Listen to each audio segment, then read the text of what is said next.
Donc, il y avait le mot soin, hein, soigner. Comme vous avez pu un peu l'appréhender, la notion de passion est à la fois quelque chose qui mérite d'être regardé attentivement, parce qu'à la fois c'est quelque chose d'extrêmement exaltant, on peut y aller avec de la créativité, transformer de la passion, de la puissance, ça fait quelque chose qui est très fort, quoi. Quand on entend le mot passion, il y a quelque chose qui résonne avec la force, la puissance, la démesure, l'exaltation, quelque chose comme ça. Et en même temps, ça peut être très destructeur. Donc il y a à la fois une polarité très plus et une polarité qui peut être très destructrice, très violente, très moins, donc, et très fort partout.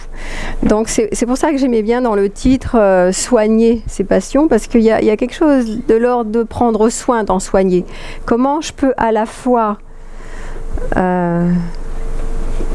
Vas-y, tu peux passer. Ne pas me départir de mon goût du vivant à travers mon état passionnel quand je suis pris par mes passions, quel que soit le thème de la passion d'ailleurs, hein. Il y a quelque chose, ce qu'il a très bien décrit, qui est quelque chose d'extrêmement vivant dans la passion, qui est, voilà, je sens toute ma sensorialité vraiment très déployée.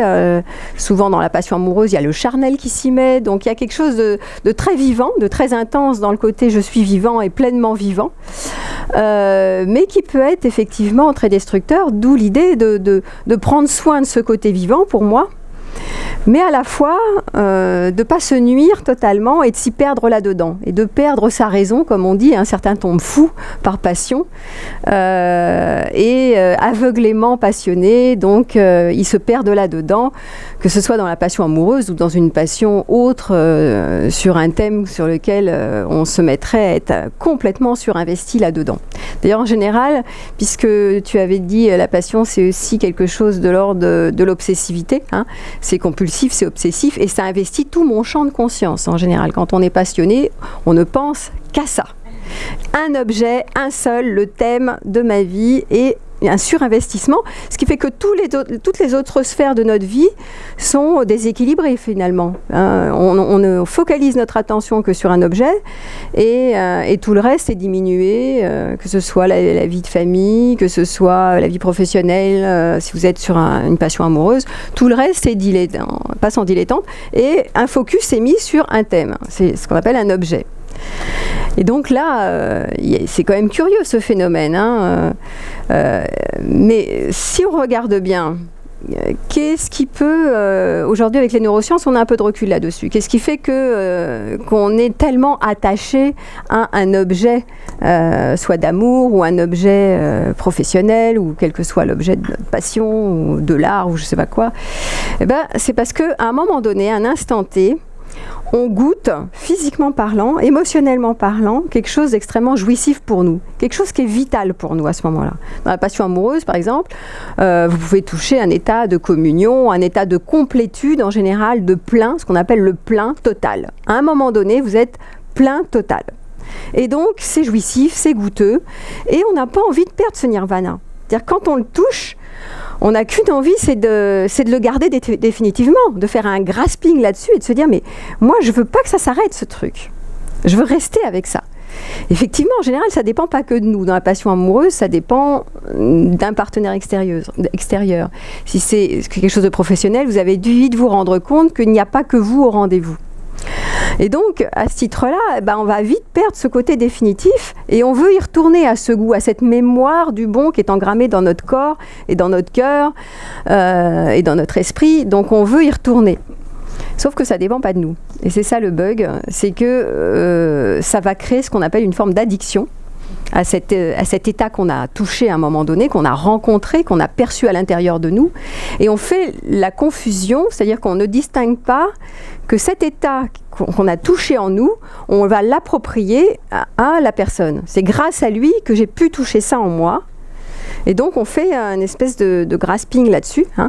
Il me faut ça à l'extérieur pour toucher ça de nouveau. Et c'est ça C'est ça qui va créer vraiment beaucoup de souffrance, hein, parce qu'effectivement, on croit que c'est ça, l'objet à l'extérieur qu'on veut, qu'il nous faut absolument pour retourner à ce truc qu'on a rencontré, au lieu de voir que cet espace qu'on a touché, qui est un espace d'immense complétude, ok, on l'a touché à un moment donné. Déjà, petit 1, comprendre qu'on ne pourra pas le toucher définitivement toute l'année, 24 heures sur 24, parce que la complétude, ça va et ça vient, comme vous avez remarqué. Je suis contenté, je suis complet, je suis uni, unifié, et donc je peux me détendre et me relâcher profondément, parce que c'est ça qu'on court derrière ça, derrière l'espace de contentement profond, il y a la relaxation profonde. Et c'est ça qu'on veut. C'est à un moment donné, je suis contenté, je suis plein et...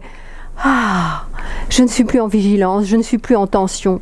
Tout s'arrête, tout va bien pour moi, l'espace d'un instant. Et c'est ce truc-là qu'on cherche sans arrêt, derrière la flamme de la passion, parce que la flamme de la passion, c'est la tension, hein. Il y a de la tension pour aller vers quelque chose qui va enfin me contenter pleinement, et après, je peux enfin tout relâcher. Et c'est ça la source, pour moi, hein, de tous les attachements, parce que la passion, c'est l'attachement plus, le nec plus ultra de l'attachement. Et cet attachement à cet état intérieur qu'on cherche, en fait, hein, forme après une prison, parce qu'on confond l'objet et l'état intérieur, et surtout ce qu'on cherche derrière l'état de plénitude, c'est le relâchement total. Voilà. C'est le non-attachement à rien, en fait. C'est ça qu'on vise. C'est juste incroyable de voir que tout ça pour ça. Voilà, toute cette tension, toute cette exaltation, toute cette mise en perspective pour aller vers l'objectif, toute cette compulsion cognitive, là, on est là sans arrêt en train de penser à la personne ou penser à notre projet, on veut ça, on veut, tout ça pour aller au relâchement profond. Et ben voilà, donc pourquoi ça existe ça? Parce que au niveau de notre système nerveux, hein, on est prévu pour faire activation, désactivation. Le système, il fait tension, détente, inspire, expire. Donc on est construit comme ça. Donc pour aller vers la détente, on est obligé d'inspirer. Donc on est obligé d'avoir une forte activation qui va jusqu'à son apogée pour aller au niveau de détente le plus relâché. Et c'est pour ça que dans la passion, il y a ce niveau de je veux aller jusqu'au bout de mon truc, je veux ce truc fort pour avoir ce que je veux, pour ensuite me relâcher profondément.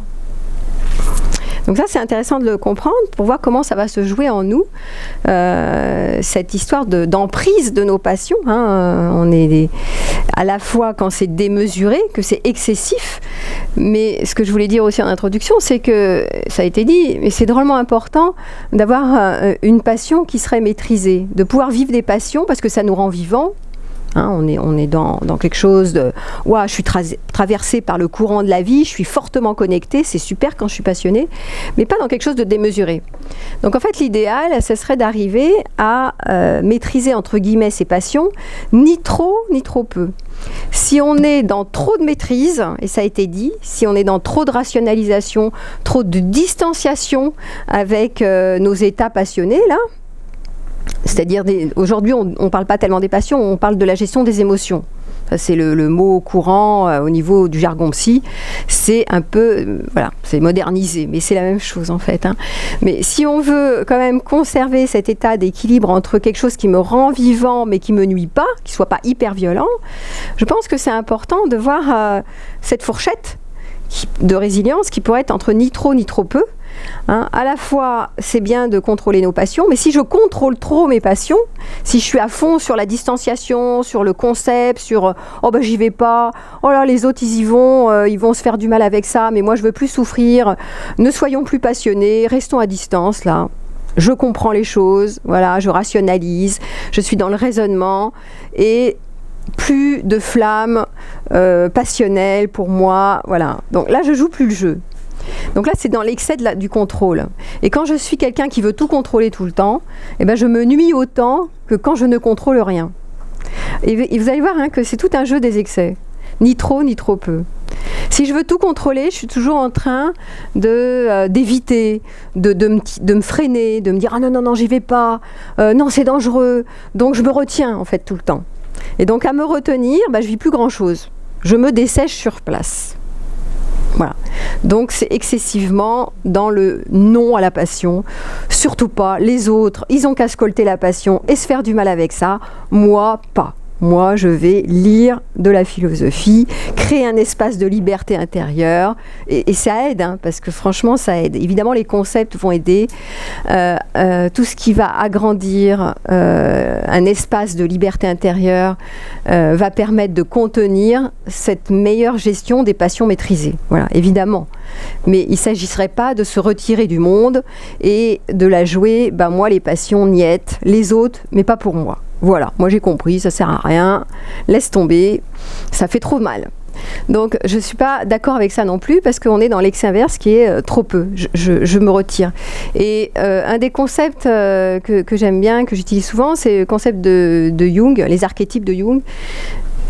C'est-à-dire, il parle comme ça, entre autres, hein, des deux archétypes, le Sénex, qui est l'archétype du sage, la raison aussi, voilà. Donc la capacité de se distancier, hein, de nos passions, de voir ça de loin, hein, de ne pas se prendre les pieds dedans.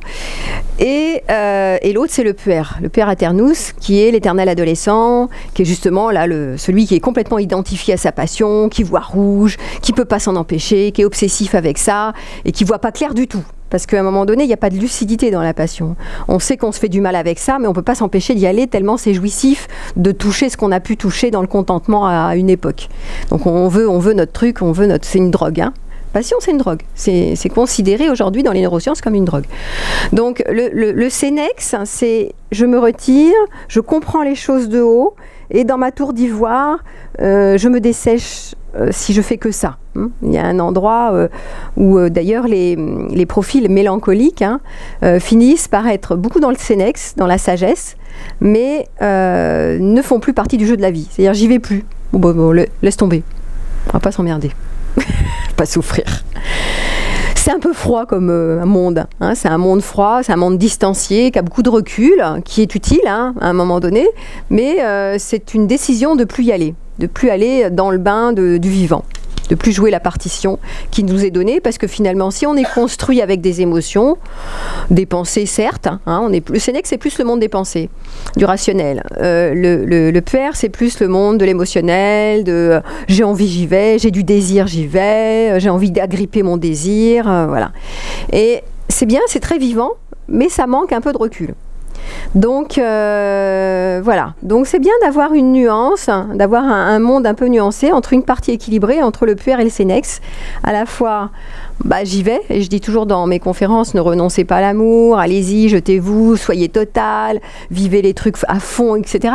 Parce qu'il y a un Sénex, parce qu'il y a une partie qui peut contenir, qui peut prendre de la distance, qui peut comprendre les mécanismes, un peu en vous aidant de tout ce que disent les philosophes, hein, qui est vraiment quelque chose d'aidant, hein, comme par exemple, ça a été très judicieux, hein, ce que disait Spinoza, hein, c'est-à-dire ne pas faire dépendre nos passions de choses qui dépendent des autres, mais agir à partir de nous, hein, donc une manière de ne pas faire dépendre notre vie des autres, des choses comme ça. Enfin, il y a des concepts qui sont vraiment utiles dans cette manière de rationaliser, de raisonner, pour éviter de se prendre nos pieds dans les émotions, mais en veux-tu, en voilà, quoi. Voilà.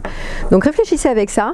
Mais pour moi, dans cette histoire de soigner ses passions, il y a prendre soin de nos passions, à la fois ne pas se départir complètement de nos histoires passionnelles, mais à la fois de ne pas nous nuire non plus, à être complètement absorbé là-dedans, sans aucune lucidité et discernement. Parce que là, on se fait violence. Voilà. Ça, c'est la première chose. Donc prendre soin, je vous donnerai des pistes après, c'est vraiment... prendre soin de nos passions, c'est créer cet espace où je peux contenir, ce qu'on appelle le containment, hein.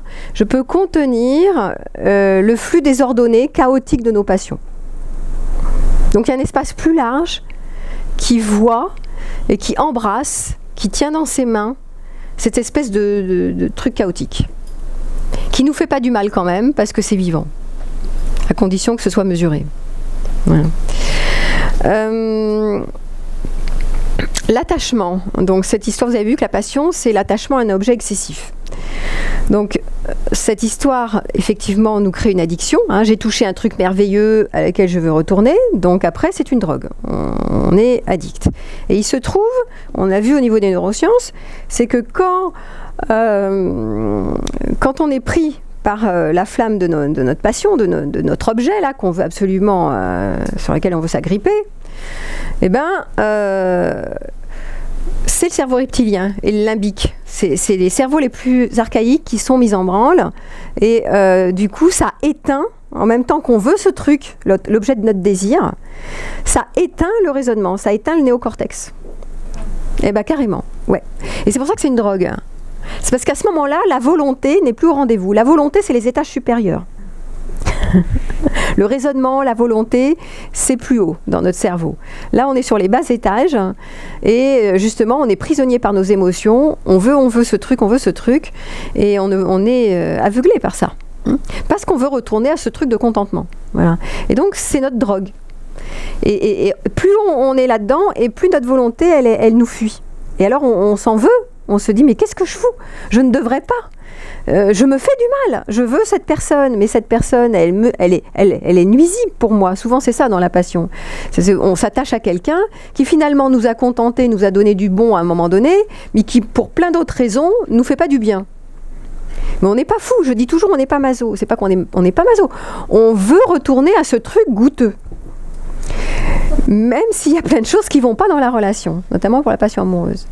L'autre nous insatisfait, il nous heurte sur plein de points, voire il nous maltraite, mais ce truc goûteux qu'on a touché, on le veut, on le reveut. Et pourquoi? Parce qu'on ne supporte pas le manque. On veut ce plein. Donc on est dans l'histoire ici plein manque, hein, on est sur le thème plein manque. J'ai manqué, et surtout si vous avez manqué petit, d'un truc affectif, d'un truc chaleureux, d'un truc charnel, d'un truc de contact, de tendresse, etc. Si l'autre vous a fait toucher ça, bah c'est banco quoi. Vous êtes là, la langue pendante, à vouloir retourner à ce truc-là parce que ça vous manque quoi. Voilà, donc après vous ne comprenez plus pourquoi vous êtes accroché, agrippé à cette personne, mais vous êtes agrippé parce qu'en fait, tout simplement, elle vous a donné ce qui vous a manqué le plus. Voilà. Et donc, il y a une incapacité à ce moment-là de se donner à soi-même ce que l'autre nous a fait toucher. C'est moins fort, c'est moins présent, c'est plus tiède, c'est... Voilà. C'est pour ça que le truc de Spinoza est génial, c'est agir à partir de ce qui ne dépend que de moi pour augmenter ma joie et ma puissance. Très bien. Mais si l'autre, ce qui m'a fait toucher, c'est 10 fois plus, 10 000 volts de plein que ce que je me fais toucher toute seule, eh ben, je ne vais pas trouver. Je vais être toujours accrochée à mon objet d'amour là parce que j'arrive pas à trouver seule ce que l'autre m'a fait toucher. Donc ça, il faut déjà le piger intérieurement, comprendre ce truc-là que je fais dépendre mon bonheur de l'autre, certes, et que je ne sais pas retrouver ce plein avec moi-même. Et je veux ce plein. Déjà, si j'arrête de vouloir ce plein, voilà, de manière idéale, ça va déjà me calmer un peu. Parce que ce plein, il existe que par moment, il ne peut pas être touché tout le temps. Et c'est pas grave. Si vous pouvez vous satisfaire de la réalité telle qu'elle est, qu'il y a des pleins et des vides et des pleins et des vides tout le temps, déjà, vous allez accepter ce que propose la vie, qui est, il n'y a pas de plein toute l'année. Sauf si vous faites le plein au carburant, mais l'essence est cher. Donc vous ne pouvez pas faire le plein toute l'année. Le plein va être suivi du manque, mais dans la relation c'est tout le temps comme ça. Le plein est suivi du manque, qui est suivi du plein, qui est suivi du manque. Donc il n'y a pas de plein à l'année, ça n'existe pas. Donc déjà vous pouvez être tranquille avec le fait que même si l'autre est vraiment extraordinaire, il ne va pas vouloir vous fournir du plein tout le temps. Et ce n'est pas sa fonction de fournir du plein. Hein, donc ça va être à vous de trouver des astuces, pour accepter l'inacceptable, c'est-à-dire il y a du plein et il y a du vide. Et dans le vide, il y a du plein. Quand vous êtes en contact avec le vide que vous ne voulez pas, ou le tiède que vous ne voulez pas, et ça c'est plutôt le regard de Nietzsche, regardez ce qu'il y a d'extraordinaire dans le vide. Il n'y a jamais de vide. Dans le vide, si vous restez tranquille avec le vide, sans fuir dans l'objet, en étant dans je veux ce truc, si vous restez un peu tranquille avec ça, si vous restez avec, vous allez voir que dans le vide, il y a plein de choses qui sont pleines en fait. Mais c'est infime, c'est moins gros, c'est plus subtil et c'est moins grossier. Voilà. Donc cette affaire de volonté, comme je l'ai dit, elle vous quitte quand vous êtes pris par votre passion parce qu'il y a un truc obsessif. Voilà. Mais comment on retrouve la volonté? On éteint le reptilien et on revient à la raison. C'est pour ça que la raison, c'est génial, le raisonnement, c'est génial, c'est la distanciation avec les événements. Et pour prendre du recul, il faut refroidir. Donc, il ne faut pas être à chaud. Donc, quand on est débordé par des émotions plus, on est à chaud. Et donc là, on n'a aucune capacité de raisonnement, laissez tomber. Donc quand vous voyez que vous êtes complètement débordé, ne vous en voulez pas. Vous ne pouvez pas faire plus que ça à ce moment-là. C'est pas la peine de vous mettre martel en tête en vous disant « Mais non, je suis nul, j'y arrive pas, je devrais être distancié, je devrais pas courir après ce mec-là ou cette nana. » Vous pouvez pas faire mieux. Parce que c'est comme ça au niveau physiologique. Donc vous énervez pas, vous jugez pas. Hein. Simplement, attendez de refroidir. Refroidir, c'est bébête comme truc. Hein. Refroidir, ça veut dire que ça se dépose, que ça se repose. Donc, relâchez un peu. Et comment on fait pour relâcher? On ralentit. On se repose. On laisse le système nerveux décanter. Donc là, vous êtes en phase de passion. Si vous êtes en passion plus exaltée, obsédée, hein, vous êtes en phase d'activation majeure. Donc là, il faut désactiver, c'est-à-dire prendre le temps de ralentir, de relâcher, ça veut dire se distancier, se reposer. Le sommeil fait du bien, tout ce qui va être relaxation, se reposer, ralentir, pour pouvoir créer cet espace qui va contenir ce feu de la passion, qui est destructeur. Je ne parle pas du feu qui est créatif, moi, je parle du feu qui vous détruit. Pas des passions positives qui vous mènent dans quelque chose de créatif et qui sont mesurées. Donc, voilà, il va falloir un temps de dépôt pour vous mettre à distance de vos émotions et de sortir de cette fameuse zone de débordement dans laquelle on est quand on est pris par le feu de la passion.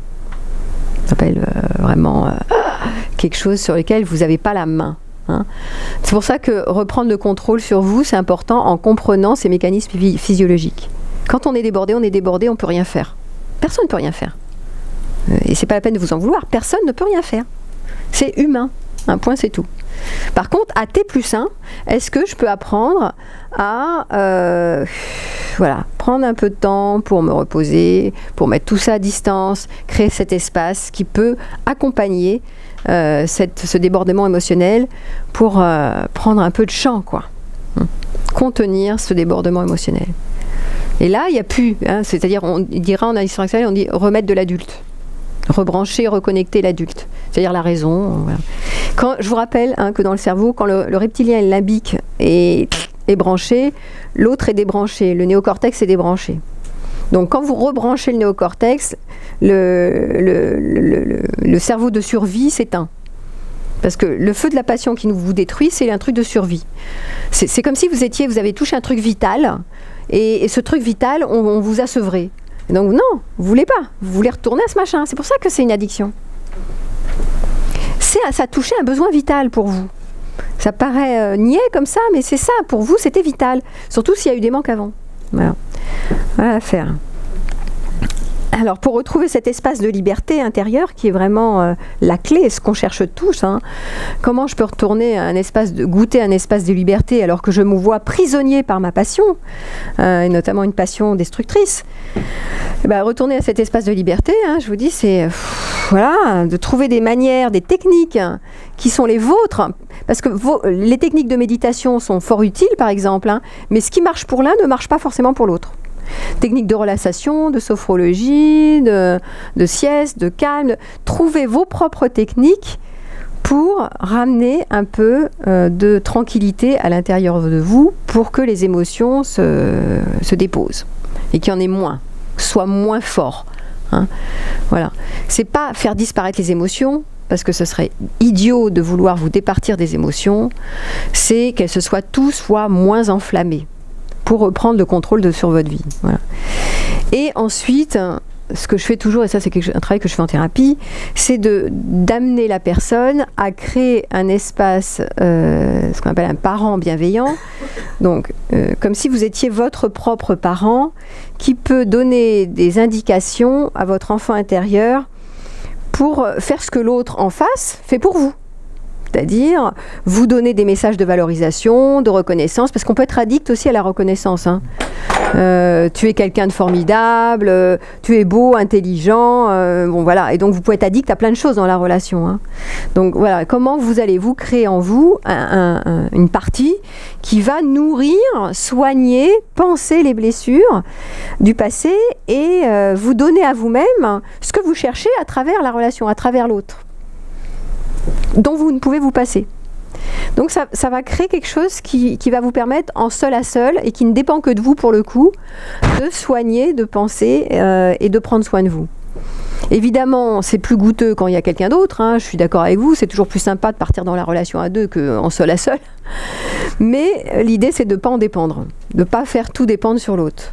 Donc quand on est un peu mieux et passionné par sa propre vie, qu'on a plus de ressources internes et externes, ça aussi c'est une des manières de gérer des passions extrêmes, c'est d'augmenter, il avait dit Spinoza, hein, d'augmenter sa joie et d'augmenter sa joie. En fait à l'époque on ne parlait pas de ressources, aujourd'hui on parle de ressources, mais c'est la même chose.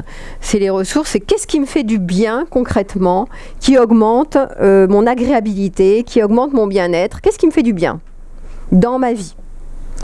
Alors ça peut être des activités, ça peut être, il a dit du sport, ça peut être n'importe quoi, ce que vous voulez, des trucs créatifs, tout ce qui met le ludique, bref. Donc quelles sont les ressources dont je dispose qui augmentent ma joie et mon bien-être, et quelles sont surtout, ce que vous oubliez tout le temps, c'est les ressources internes. Et les ressources internes, c'est quelles sont les qualités qui sont en moi, sur laquelle je peux m'appuyer pour retrouver mon axe. Parce qu'en général, quand vous êtes pris par vos passions, vous êtes désaxé. Hein. Il y a une espèce de décentrage. Donc ici, c'est sur quelle qualité je peux m'appuyer, ma force intérieure en fait. Hein. Quelles qualités qui me sont propres, et chacun a les siennes. Moi, je n'ai pas les mêmes que les vôtres, et on a chacun notre style. Et on a chacun nos qualités intérieures. Donc ça, c'est très important de ne pas oublier sur quelles qualités je peux me fier, qui sont les miennes, et qui me donnent une certaine force, un certain centrage, qui fait que je ne suis plus comme un roseau ou une brindille là, qui se fait secouer à la moindre tempête, mais plutôt comme un chêne qui fait que voilà, je reste fixe même quand il y a la tempête et le débordement émotionnel en face ou en moi. Voilà, il y a un endroit où je peux me fier à ces qualités, ce qu'on appelle les ressources internes. Et on en a tous, hein, c'est juste que vous les oubliez. Vous avez oublié de les reconnaître ou de les connecter. Donc quand vous les connaissez, bah, c'est vraiment important d'agir avec ça et de se dire, voilà, ça ce sont des choses qui m'aident quand je suis dans des débordements émotionnels, quand je suis pris par mes passions. À ce moment-là, ce sont des choses qui vont m'aider. Alors moi, par rapport à Sartre, je ne crois pas du tout au libre arbitre. Voilà. Bon, ça c'est moi, chacun, hein, y en a qui, chacun son truc. Enfin, vous avez le droit de croire ce que vous voulez. Pour moi, on est possédé par nos conditionnements et par nos passions. Enfin, nos passions, c'est-à-dire nos émotions, nos conditionnements, nos systèmes de croyances, nous possèdent et on n'a pas beaucoup de marge de manœuvre là-dessus. Donc, les pistes que je vous donne là sont des pistes relatives. Parce que ces qualités intérieures, même quand on regarde, je te parle de ces ressources intérieures, on n'a pas de choix avec ça. On est avec ça, on apprend à les exploiter ou pas. Pour ça, mais il n'y a pas vraiment de liberté là-dedans. Hein. L'infime liberté, je dirais, c'est je les reconnais et voilà, par exemple, moi, ma force, c'est la capacité de conceptualiser, de comprendre les choses. Voilà. Ça, c'est une qualité interne que j'ai. J'ai pas de liberté avec ça, je pense que je suis née avec ça et voilà. Juste que j'ai mis mon attention dessus et je me suis dit, tiens, c'est une qualité que j'ai, autant m'en servir et la reconnaître et la déployer. Voilà. Mais pour moi, on est pris quand même par nos passions et nos conditionnements. Il y a une forme d'emprise sur nous par rapport à nos goûts, nos préférences. Voilà, on ne choisit pas nos goûts, on ne choisit pas nos préférences, nos systèmes de pensée, de croyances, etc. Donc on a assez peu de maîtrise là-dessus. Mais par contre, c'est pas mal d'utiliser des petits trucs qui marchent. Tant que vous trouvez des petits trucs qui marchent, utilisez-les. Ça ne vous fera pas de mal. Oui, ça va mesurer un peu ce truc enflammé qui vous déborde et sur lesquels vous n'avez pas prise. Parce que le problème des passions, c'est que vous perdez le contrôle. On dit perdre pied. Et il y a vraiment la sensation pour certains, et notamment ceux qui viennent me consulter, de perdre pied. Perdre pied, c'est-à-dire que l'énergie part des pieds et vous vous déconnectez. Hein. Il y a une forme de sensation de déconnexion parfois, quand je perds le contrôle.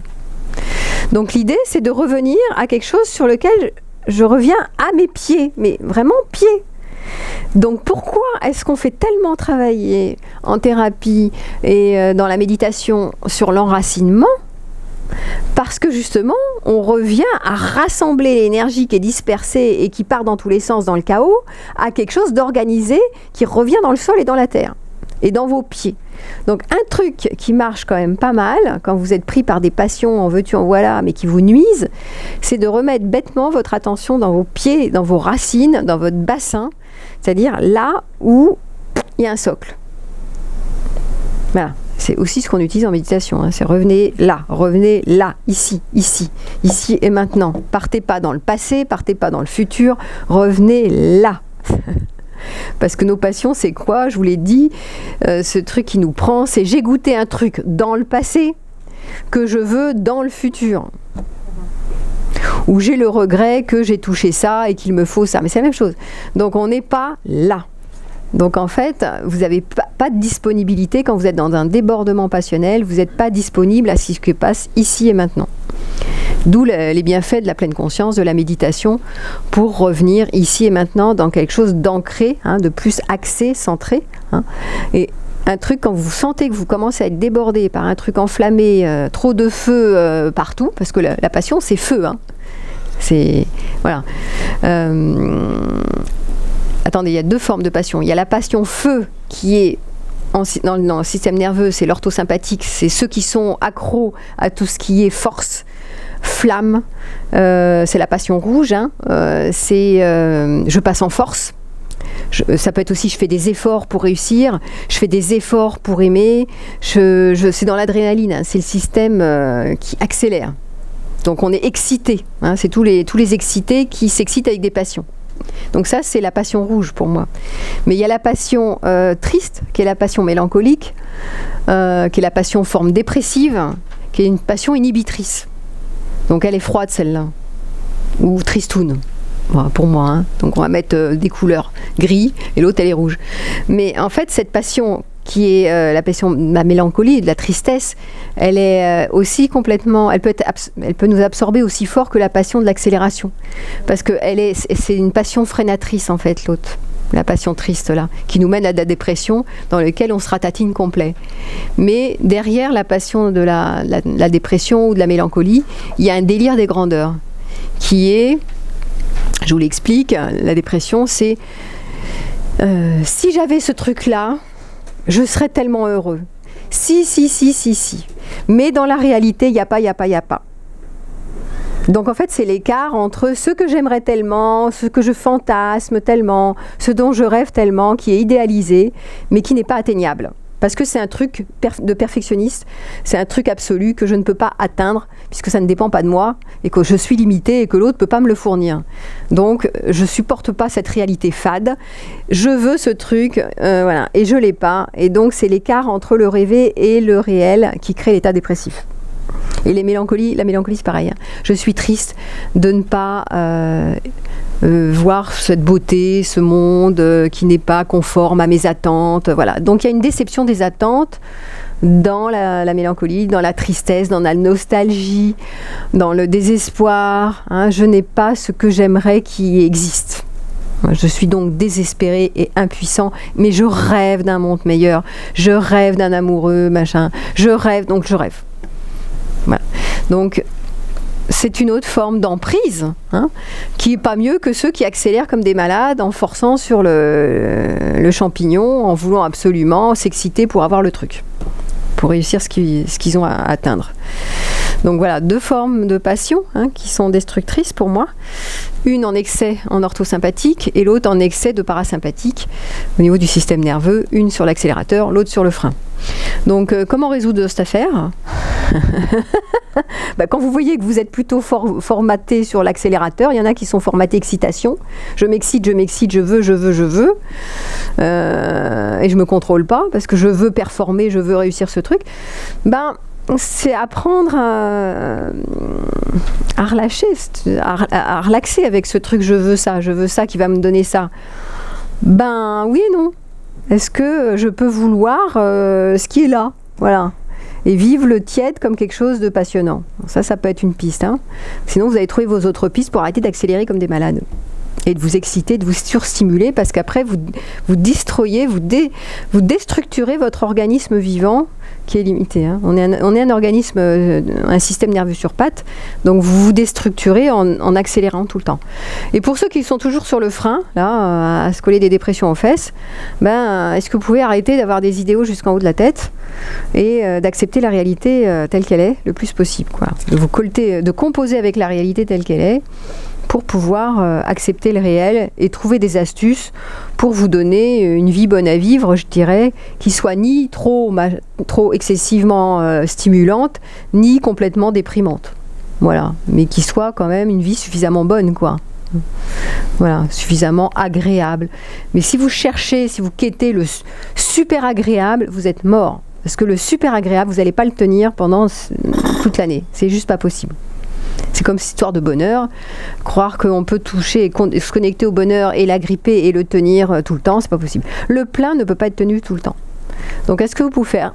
Vous pouvez tolérer, accepter, contenir le plein, le vide, le plein, le vide, le plein, le vide, le manque, le plein, le... Voilà. Ça, c'est vraiment ma piste. Enfin, c'est ce que je fais moi, hein, donc je vous file ce que je fais moi parce que ça marche. Et ça marche pas quand je veux autre chose que ça. Évidemment. Quand je commence à me voir obsédée dans je veux cet homme-là parce que c'est cet homme-là qui me fait du bien et c'est sans lui ma vie est poubelle, c'est mort. Vous avez compris, c'est mort. Parce que vous êtes en train de vous raconter une histoire. C'est pas vrai. Regardez ce qui est disponible dans l'instant. Au lieu de vous raconter l'histoire que c'est mort, votre vie est poubelle sans l'autre. Non. Regardez ce qui est disponible. Apprenez à prendre soin. Je dis prendre soin. Prendre soin de vous, prendre soin de vous, prendre soin de ce qui est disponible ici, de vos amis, de toutes les ressources dont vous disposez, qui sont disponibles dans l'instant. Et c'est ce que disait Spinoza. Agir sur ce qui ne dépend que de moi. Quand je vois que je ne peux pas avoir ce que je veux et qui dépend de l'autre. Voilà, donc ça arrête d'être dans une forme d'exigence aussi par rapport aux autres, parce que sinon on veut toujours que l'autre soit comme ça, comme ci, comme ci, comme ça, mais l'autre, lui, il nourrit ses besoins, donc il va vous insatisfaire. Il n'est pas toujours en train de vous contenter. Il vous a contenté hier, peut-être demain il ne va pas vous contenter. Donc c'est normal. Tout ça, c'est normal. Donc si vous comprenez cette affaire, vous êtes beaucoup moins dans l'exigence que l'autre soit comme ci, comme ci, comme ci, comme ça. Pour retourner à ce que vous avez touché d'essentiel qui était tellement vital pour vous. Il va y avoir du plein et il va y avoir après du vide. Donc de l'insatisfaction, donc du retour au manque. Et ça, c'est inéluctable. C'est comme ça que ça se passe. Ça peut pas être autrement. Donc travailler sur l'acceptation de ça, hein, c'est l'impermanence de la vie aussi. On parle d'impermanence chez les bouddhistes, c'est la même chose. La vie est impermanente, tout bouge tout le temps, il n'y a rien qui est stable. Comment je peux trouver un peu de stabilité dans l'instabilité? Et donc cette instabilité, c'est cet espace qui contient un peu, quand je comprends et que je vois ce qui bouge, apparaître et disparaître, apparaître et disparaître, apparaître et disparaître. Et je peux contenir ça dans un espace plus large. Alors faites, je sais pas, moi j'ai créé dans ma tête comme une grande mer, une bonne mer, voilà, avec des bras comme ça, immenses, qui contient ces espaces émotionnels qui me débordent des fois et qui enlace ça, qui prend ça dans ses bras. Voilà, c'est une image que j'ai créée. Mais créez vos images, chacun avec ses trucs à soi. Voilà. Alors est-ce que j'ai un petit truc encore à dire? Non, je pense que j'ai fait un peu le tour de la question.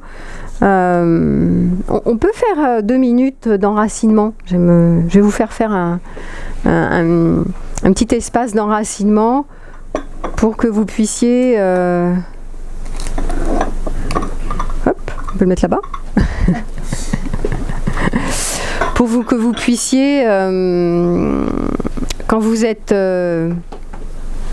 contaminé par une passion ou un trop fort débordement émotionnel, hein, ce qu'on appellerait aujourd'hui une passion excessive, sur laquelle vous perdez contrôle, vous perdez pied, hein, la première chose, c'est simple, c'est revenir à l'enracinement. Donc, on va le faire ensemble. Donc, vous allez, et moi je vais le faire avec vous. Vous allez poser vos 2 pieds sur le sol. Voilà. Voilà. Trouvez une posture où vous êtes voilà, enraciné, comme un arbre. Imaginez vous êtes un arbre qui cherche à s'enraciner. Voilà, que que les racines puisent vraiment dans la terre, profondément, de trouver votre arbre préféré avec les racines qui vont profondes dans la terre. Voilà. À ce moment-là, vous pouvez, si vous souhaitez, fermer les yeux ou pas, c'est vous qui voyez, pas d'obligation de fermer les yeux. Vous pouvez faire l'expérience, voilà, parce que souvent quand on ferme les yeux, on sent mieux à l'intérieur de nous, hein, tout ce champ sensoriel.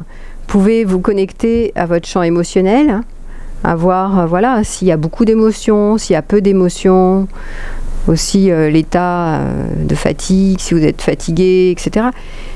Et tout ça, vous ne mettez pas votre attention dessus, vous descendez dans vos pieds ou votre bassin. Pour les femmes, c'est le bassin, et pour les hommes, c'est les pieds, en général. Donc juste mettre votre attention. Et en même temps, en haut, dans votre tête, il y a des pensées qui circulent, dans votre cœur, il peut y avoir des émotions, il peut y avoir d'autres sensations dont vous prenez conscience. Et l'invitation, c'est de mettre votre attention vers votre bassin, vers vos pieds, et de regarder si ça change quelque chose dans l'expérience quand vous mettez votre attention vers le bas.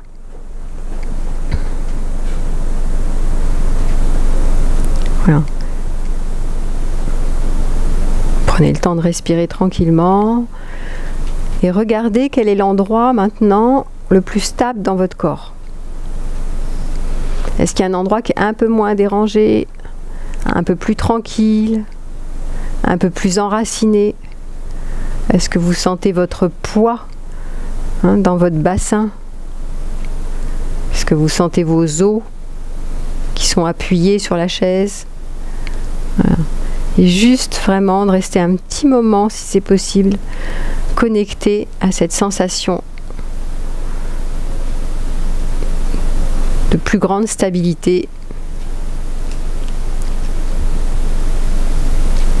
dans le bas de votre corps.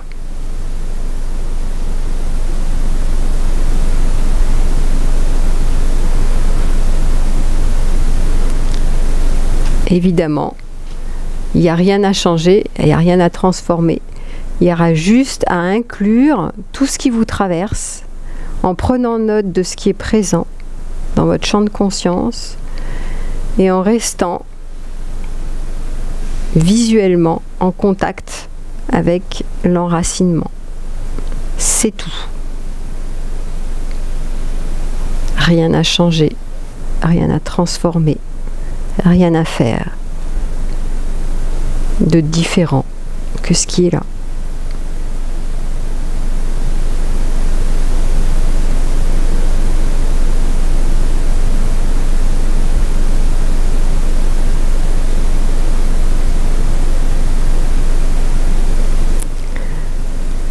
Voilà.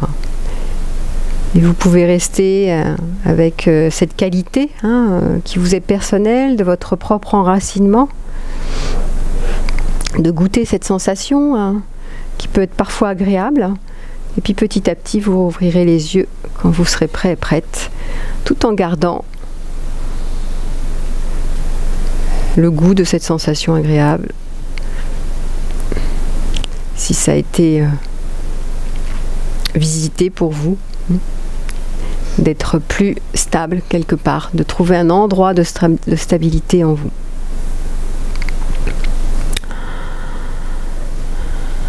Voilà, et quand vous rouvrirez les yeux, vous pourrez laisser les yeux se promener là où ils ont envie d'aller, tout en restant connecté avec cet enracinement que vous avez peut-être connecté en même temps que moi. Pour ne pas partir tout de suite dans le flux de l'agitation mentale, ou dans les stimulations visuelles, ou dans qu'est-ce que je fais là, qui est avec moi, qui je vais rencontrer tout à l'heure, etc. Voilà, cette petite expérience d'enracinement, qui est une des choses vraiment à faire en tout premier lieu d'urgence, quand vous êtes pris par le feu de la passion destructrice. Alors, je vous laisse le micro, donc vous pouvez poser vos questions s'il y en a, avec plaisir d'y répondre. Ouais, il faut juste l'allumer. Est-ce que quelqu'un a une question? Réfléchissez à vos questions sur vos états passionnés. Ça peut être aussi des témoignages de vos états passionnels. Ouais. Bon, déjà, ça marche. Oui. Merci déjà pour tout ce que vous avez dit, c'est super. Moi, ça m'a beaucoup touchée. Ça fait du bien. Et ma question, ça serait, à votre avis, j'ai l'impression d'être avec une personne qui est passionnée gris. Moi, vu ce que vous avez dit, je me sentirais plus passionnée rouge. Est-ce que ça peut fonctionner ou est-ce qu'il arrive à un moment donné non, ça ne peut pas fonctionner de personnes comme ça. Au contraire, les complémentaires s'attirent. Je pense que c'est pas un hasard que vous êtes attiré sur un versant plutôt ortho qui est plutôt tout feu tout flamme, je m'excite, je me stimule, je me surstimule, et l'autre plutôt le côté dépressif, c'est plutôt quelqu'un qui est intériorisé. Le mélancolique, c'est quelqu'un qui est intériorisé. C'est beaucoup moins dans tout feu tout flamme, le monde est à l'extérieur. Non, là on est dans un monde intérieur. Donc il y a une attirance quand même qui se fait et qui n'est pas idiote, parce que justement un a besoin de revenir dans l'intérieur, celui qui est trop sur le monde extérieur a besoin de s'intérioriser, mais sans se perdre et se noyer dans la tristesse de l'autre, sur lequel vous ne pouvez pas tellement avoir prise d'ailleurs, parce qu'il va se noyer tout seul à un moment donné dans ses états intérieurs. Il peut y avoir une complaisance et une jubilation à la passion triste. Les grands mélancoliques, c'est ça. Il y a une forme de jubilation là-dedans, parce que, comme une complaisance, parce que quelque part, on touche des choses inouïes. Enfin, c'est très fort, quoi. Et se complaire là-dedans, parce que c'est excessif, quoi. C'est extatiquement, excessivement triste. et donc, ça fait vibrer. Et tout ce qui nous fait vibrer, des fois on aime, même si ça nous fait souffrir. Donc c'est comment je peux être en contact avec quelqu'un comme ça, sans me perdre là-dedans. Et quelque part, mon énergie de feu follet, par exemple, si vous êtes plutôt dans l'excitabilité, ça va le distraire de son monde intérieur. Donc ça peut être favorable aussi. Si vous ne voulez pas à tout prix le sauver de là.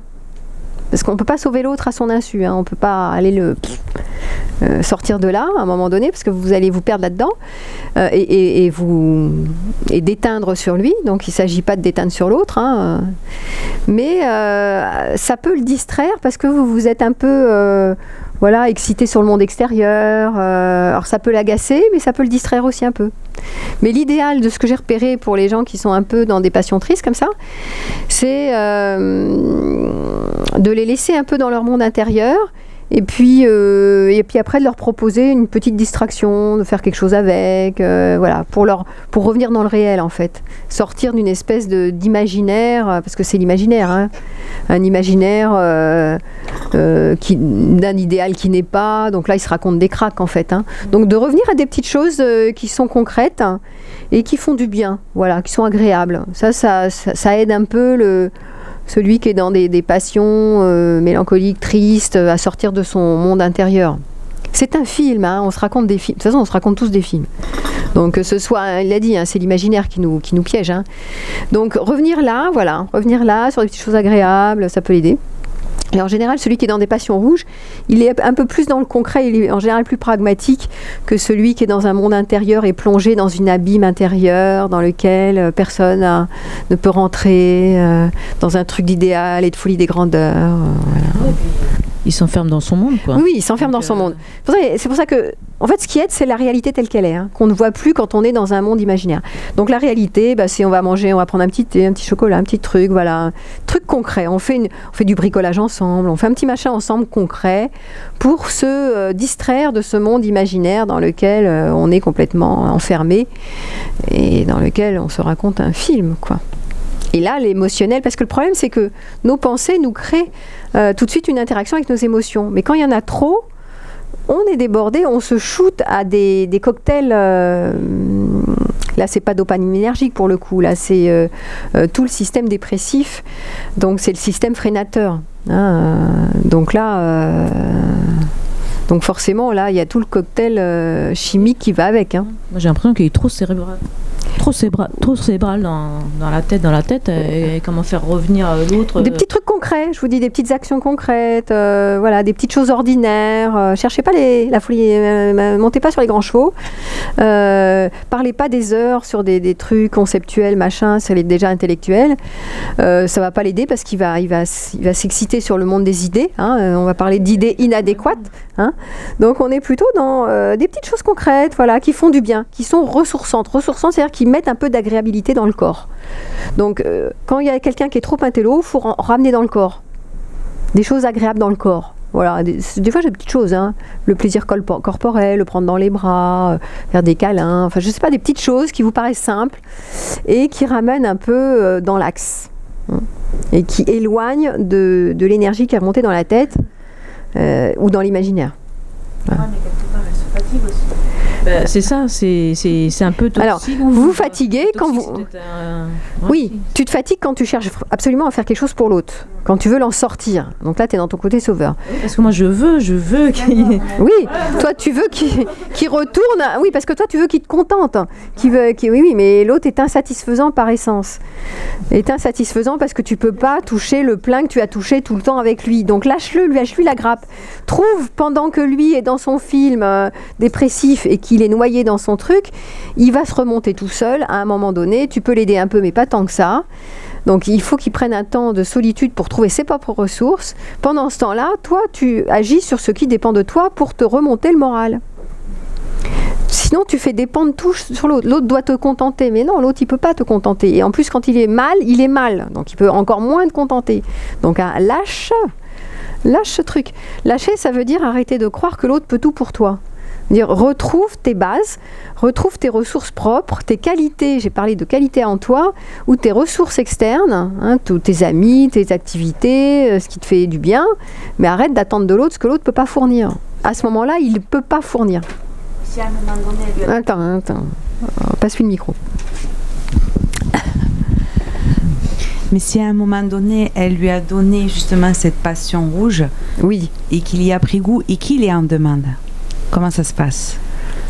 Eh ben, s'il est en demande et que toi tu es d'accord pour aller dans son sens, c'est parfait. Oui, mais tantôt il est dans le gris et tantôt il est dans le rouge. Oui. Et si ce rouge-là, il le sollicite qu'à des moments précis. Ouais. Alors que nous, on aimerait bien qu'il y soit régulièrement. Oui, mais si tu as compris, l'essentiel de ma conférence, c'est n'attends pas trop. Il ne peut pas être, il n'est pas, là, il n'est pas branché, il n'est pas capté. J'ai le sentiment que c'est vraiment ce qui se passe là actuellement. Oui, en fait. La relation est décevante. Moins tu as des attentes et moins tu es déçu. C'est-à-dire moins tu as des attentes d'idéalisation, de trucs de grandeur. L'autre ne peut pas te contenter tout le temps. Donc qu'est-ce que tu fais ? Tu t'excites dessus, tu le massacres, tu l'assommes, tu exiges, tu lui dis mais qu'est-ce que tu fous mon grand, t'es déprimé, arrête d'être déprimé, donne-moi ce que je veux, fais-moi l'amour, moi j'aime ça. Mais l'autre il veut pas, qu'est-ce que tu veux, il est malheureux dans son coin, il est triste. Alors soit tu trouves d'autres personnes qui vont te donner satisfaction, soit tu te débrouilles avec ta solitude, mais voilà, mais t'arrêtes d'attendre de l'autre que l'autre soit ton fournisseur unique. Il y a un problème sur la relation amoureuse aujourd'hui qui est une création. Oui, non, je crée un idéal romantique. J'attends tout de l'autre. L'autre doit me satisfaire tout le temps. Ben non, il peut pas. Il pourra jamais. Il y a personne qui pourra vous satisfaire tout le temps, mais personne. Il vous a satisfait à un moment donné, et à l'instant d'après, ou à 3 jours plus tard, ou 6 mois, ou 1 an plus tard, il va pas vous satisfaire. Il va vous décevoir sur plein d'autres points. Plus j'ai des attentes et plus je suis déçue. Et c'est ça le problème de l'attachement. C'est-à-dire que plus je m'attache et plus je risque d'être déçue. Ça ne veut pas dire qu'il faut arrêter de s'attacher. Ça veut dire prendre en considération qu'après le plein, il y aura du manque, que l'autre ne va pas me contenter toute la journée. Donc qu'est-ce que je fais? Je m'y attends. Donc quand je m'y attends, je suis moins déçue. À un moment donné, il est où l'intérêt alors de relationner? Si l'autre, il ne nous apporte pas le contentement. Il peut pas te contenter. Pas à plein temps. Voilà. Mais à un moment donné, Et ben, quand il te contente de ce que de tes quand tes besoins sont nourris, très bien, profite. Fais un grand yaou, youpi, il m'a contenté, je suis contentée, je suis dans la joie. Et tu le fais sentir et tu lui dis et tu te le dis et tu profites. Tu fais, je mets ça à profit parce que je sais que tout à l'heure ça va pas être le cas. Voilà. Et donc je reste un peu avec ça au lieu, parce qu'en fait vous avez du mal aussi à profiter quand c'est là. Quand c'est là, vous faites ah oui c'est super, c'était bien, j'ai fait l'amour, c'était super, c'était bien. Bon, autre chose, désir suivant, désir suivant, désir suivant. Non, restez un peu avec ce qui a été fourni comme agréable. Restez, élargissez, faites rayonner ça. Gardez ça un peu plus longtemps en contact que ce que ça a été simplement vécu dans la minute. Parce que sinon, vous partez sur un désir est comblé, un autre. Un désir est comblé, un autre. Un désir est comblé, un autre. Tu dois me contenter, tu dois me contenter. Mais l'autre, c'est pas une machine à vous fournir. Donc, non, la relation n'est pas là pour vous contenter tout le temps. C'est pas vrai. C'est pas vrai. Et d'ailleurs, si vous croyez ça, vous êtes forcément déçus. Vous êtes des déçus de la relation. Puisque vous partez avec l'idée que l'autre, ça doit être idyllique. Non, la relation n'est pas idyllique, c'est jamais idyllique. Donc il y a des moments de plein et des moments de manque. Donc quand il y a des moments de manque, qu'est-ce que je fais? Soit l'autre peut faire un pas vers moi pour satisfaire mes besoins, si je suis capable de lui demander clairement ce dont j'ai besoin. Encore faut-il que je sois capable de lui demander, au lieu de lui faire un reproche alors en porte-pièce, je lui demande clairement ce que je veux. Parce que sinon, c'est pas clair. Et ensuite, s'il peut, il peut. S'il peut pas, il peut pas. On fait quoi? Voilà. Donc je fais quoi? Je me débrouille avec ma frustration. Et sinon, je revendique. Mais plus vous revendiquez, plus vous mettez la pression et plus l'autre, il se barre. Oui, logique. Donc, je prends la responsabilité de satisfaire mes besoins. Je me prends en charge. Si l'autre, ça ne m'empêche pas de faire des demandes. Je fais une demande. Je dis voilà, je suis passionnée par toi. J'adore quand on échange, quand on partage un moment de cinéma ensemble, quand on fait l'amour ensemble. J'adore. Mais est-ce que tu veux? Tu veux pas? Tu veux pas. Si à ce moment-là, il n'est pas disponible pour une raison XY, qu'il préfère être sur l'ordi, qu'il est pris par ses passions tristes, qu'il n'est pas dispo à ce moment-là, tu vas exiger. À un moment donné, on se dit, on est quand même trop en décalage, quoi. Oui, oui, c'est vrai aussi. à un moment donné, quand c'est trop, il faut savoir partir. Oui, il n'y a pas non plus, l'idée, c'est pas de rester dans une relation pour rester dans une relation. Je le dis toujours. Si la relation apporte plus de moins que de plus, ça sert à rien de rester avec quelqu'un d'autre. Mieux vaut être seul que mal accompagné. Hein. Mais entre tout et rien, vous voyez la nuance, hein, entre j'attends trop et l'autre me pourrit tellement la vie, et je me pourris la vie avec lui, que je reste avec, alors que je ne sais pas pourquoi je reste avec, parce que je ne supporte pas ma solitude, il y a un pas quand même. Donc avant d'envoyer péter, jeter le bébé avec l'eau du bain, peut-être pas tout de suite, voilà, c'est peut-être un peu excessif aussi. Hein. Donc il faut faire attention, on est toujours, dans toutes les conférences que je donne, etc., il y a toujours la notion de nuancer, la notion de revenir à l'équilibre. C'est pas tout ou rien. C'est pas, voilà, il me contente pas, je le vire, et c'est pas non plus, je suis complètement maltraitée, je suis sous les cailloux, j'en peux plus de cette relation, je suis hyper mal, donc je reste. Non. C'est la nuance qui compte. Voilà. Et donc c'est ça qui est important à voir, c'est ni trop peu, ni tout ni rien. Ouais, c'est ce que je retiens. C'est ce qu'il y a à retenir. C'est l'essentiel. C'est ça. C'est vraiment et c'est ce que disent tous les philosophes. Moi, c'est pas moi, j'ai rien inventé. On arrive toujours à cette notion du point d'équilibre, ni trop peu. Notre système nerveux aussi, physiologiquement, on est conçu sur cette histoire d'alternance entre des rythmes d'activation et des rythmes de désactivation. Tension, détente, tension, détente. C'est pas tension. C'est pas détente. Hein, voilà. C'est pareil pour le soleil et la nuit, le jour et la nuit, c'est pareil pour la respiration, c'est pareil pour tout. C'est pareil pour les rythmes biologiques, c'est pareil pour les saisons. Tout est nuancé. On peut pas vivre dans les excès. Donc c'est voir combien on est dans des trucs d'excès et pourquoi on est dans les excès? Parce qu'on a des idéaux. On voudrait tellement être dans la lumière, on voudrait tellement le meilleur, on voudrait tellement être contenté, on voudrait tellement... Et oui, on est des petits bouts. d'unité, on était des petits boudins. Donc on voudrait tellement le magnifique, le meilleur, le merveilleux, l'extraordinaire. Eh ben oui, ben non. Un peu, et puis hop, ça, on est limité, on revient toujours à quelque chose où on est déçu, insatisfait, limité sur nous, sur les autres, sur le monde. Voilà, c'est comme ça. Donc il y a ce travail d'acceptation de ces limites. Nuance, là on est sur Terre, on est dans la réalité. Ouais. C'est ça. La nuance, c'est l'équilibre. Hein. C'est je vois que je fabrique de l'idéal, je reviens là. Petits trucs, mais petits riens du quotidien qui me font du bien, qui vont pas me contenter de manière excessive. Mais déjà, c'est génial. En pensant à soi. Tu vois, avec toi, avec les autres. Voilà, on est ici, on est en groupe. Voilà, les petits riens sur lesquels je trouve ça génial. Et ça me simplifie la vie parce que le trésor, il est sous mes fesses. Il n'est pas sur des machins extraordinaires, immenses, que je peux imaginer dans le futur. Non, c'est juste là. C'est les petits riens du quotidien. C'est là où je suis assise maintenant. Voilà. C'est mes racines, c'est là, c'est être avec vous. C'est ça, c'est juste maintenant. C'est un petit truc. Mais ce petit truc, c'est juste énorme. Et quand tu as compris ça, tu as compris l'essentiel. Tu cours plus après des grandes choses qui vont te stimuler, mais qui vont te noyer dans des trucs passionnels sur lesquels des fois tu perds pied. Et en même temps, des fois, la passion, c'est super parce que c'est vivant. Sans se perdre là-dedans. Voilà. Le problème, c'est si l'autre, lui, il préfère justement rester dans son imaginaire. Donc, ce que te demandais, si l'autre préfère rester dans son imaginaire, eh ben, il reste dans son imaginaire et toi, tu vas t'amuser ailleurs. Qu'est-ce que tu veux que je te dise? À l'impossible, nul n'est tenu. Hein, quand t'as pas prise sur l'autre, t'as pas prise sur l'autre. Donc, est-ce que je lâche ou est-ce que j'insiste lourdement? Si t'as pas prise, t'as pas prise. Il y a des moments où t'as pas prise sur l'autre. Et c'est comme ça. Et tu peux pas tout. Donc, de nouveau... oui, il reviendra quand il reviendra, quand il pourra remonter à la surface de sa noyade émotionnelle et de ses passions tristes. S'il peut revenir, il viendra. Qu'est-ce que je te dis? Et oui, il y a un moment donné, moi c'est ce que je fais. Hein. Je suis souvent confrontée à ça parce que la plupart du temps, j'ai choisi des hommes qui étaient un peu dépressifs. Hein. Pas complètement, mais un peu. Mais parce qu'ils sont charmants. J'aime beaucoup le côté nostalgique et intériorisé. Moi, ça m'attire, puisque moi, je suis plutôt en passion rouge. Donc, j'aime bien, moi, c'est complémentaire à moi. Mais quand je vois qu'il est complètement pris et noyé, coulé sous ces trucs, mais je me sens pas tenue de le sauver.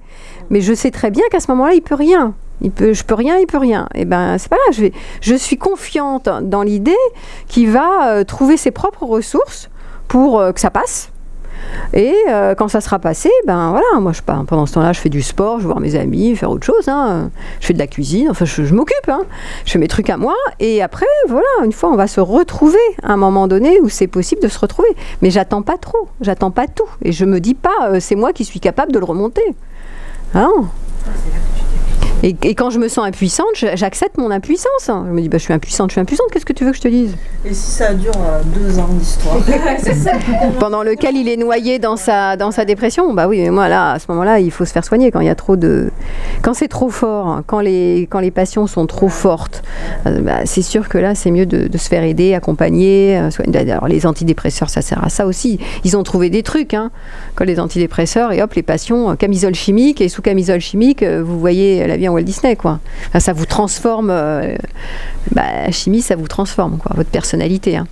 Donc, je ne sais pas si c'est un bien pour un mal pour un bien, mais bon, il n'y a pas non plus à rester avec quelqu'un sous la noyade parce qu'il ne va pas bien. Voilà.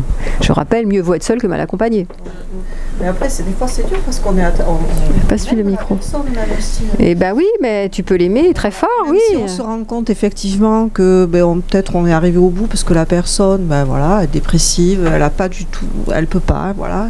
Elle peut pas, elle n'y arrive pas et que ça dure parce que c'est pas juste cette semaine, moyen, j'étais pas bien. C'est ça fait 6 mois que je suis pas bien et que c'est compliqué pour la personne qui est en face.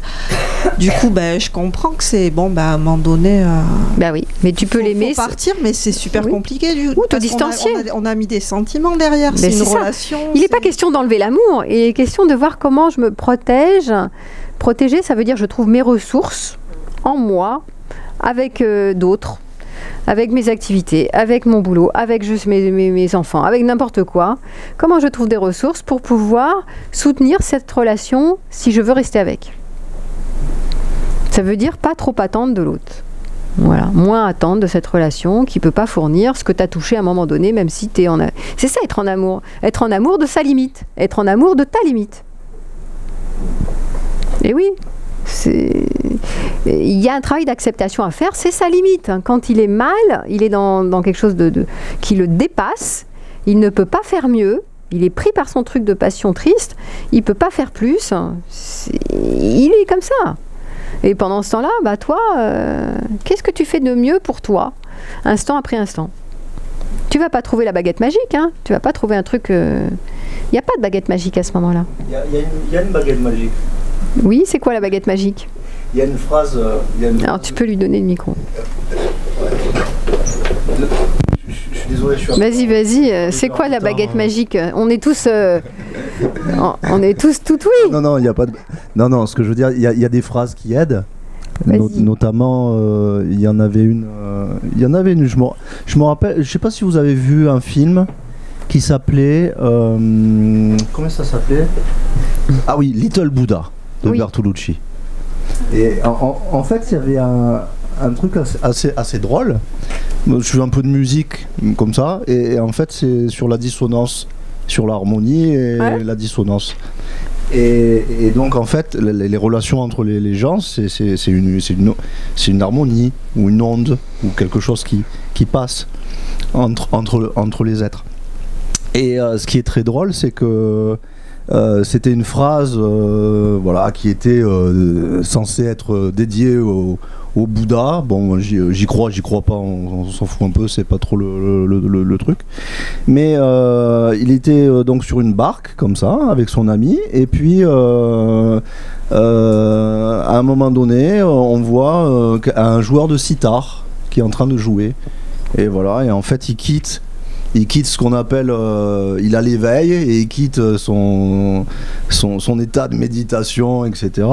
Tout ça pourquoi? Parce que il a trouvé un truc, une baguette magique, un truc génial, et il dit en fait, vous voyez, c'est comme quand vous accordez un instrument de musique, si la corde n'est pas assez tendue, elle ne sonne pas, et si elle est trop tendue, elle casse.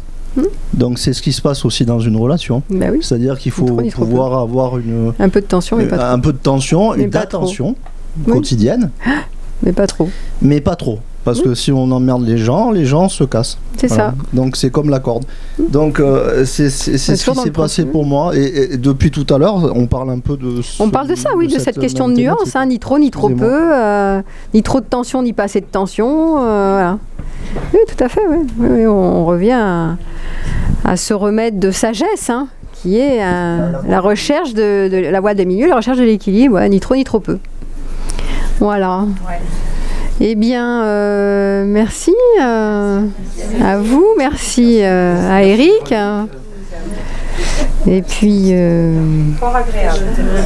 Voilà, merci. C'était très cosy ici. Donc s'il y a des gens qui...